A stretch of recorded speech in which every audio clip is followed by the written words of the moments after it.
અરવલ્લીમાં ભિલોડામાં સરકારી અનાજનો જથ્થો ઝડપાયો।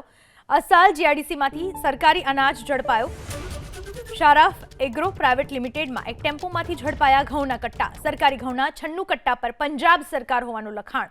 જિલ્લા એસએસજી અને ભિલોડા પુરવઠા વિભાગની કામગીરી। હિંમતનગરના દલાલ લાલભાઈએ મોકલ્યો હતો ઘઉંનો જથ્થો। ગરીબોનું અનાજ બારોબાર ગુજરાત કેવી રીતે પહોંચ્યું એ દિશામાં તપાસ। આ વિશે વધુ માહિતી આપવા આપણી સાથે જોડાઈ ચૂક્યા છે અરવલ્લીથી અમારા સંવાદદાતા દેવાંગ। દેવાંગ, શું માહિતી મળી રહી છે આ સરકારી અનાજને લઈને? અને સૌથી મોટો સવાલ એ કે ઉપર જો પંજાબ લખેલું છે તો એ પંજાબનું સરકારી અનાજ ગુજરાતમાં પહોંચ્યું કેવી રીતે? કોણ આના પાછળ જવાબદાર? ચોક્કસથી વાત કરવામાં આવે તો ભિલોડાની જે અસાલ જીઆઈડીસીમાં જે સરકારી અનાજનો જથ્થો જે ઝડપાયો છે, ખાસ કરીને અરવલ્લી જિલ્લા એસઓજી દ્વારા છેલ્લા કેટલાય સમયથી વોચ ગોઠવવામાં આવી હતી, જ્યાં અસાલ જીઆઈડીસી ની અંદર સરાફી એગ્રો જે કંપની છે તેની અંદર એક ટેમ્પો આવ્યો હતો।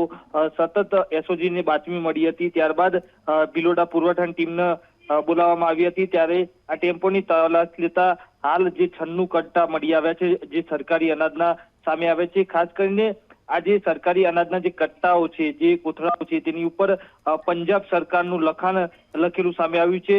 હાલ તો માહિતી મળી રહી છે કે ખાસ કરીને જે હિંમતનગરનો જે લાલભાઈ દલાલ છે તેમના દ્વારા જે ઘઉંના કટ્ટા છે તે અસાલ જીઆઈડીસીમાં મોકલવામાં આવે છે। સમગ્ર મામલે એસઓજી અને ભિલોડા પુરવઠા વિભાગની ટીમ દ્વારા સમગ્ર મામલે તપાસ હાથ ધરવામાં આવી છે। જી, આભાર આપનો તમામ માહિતી બદલ।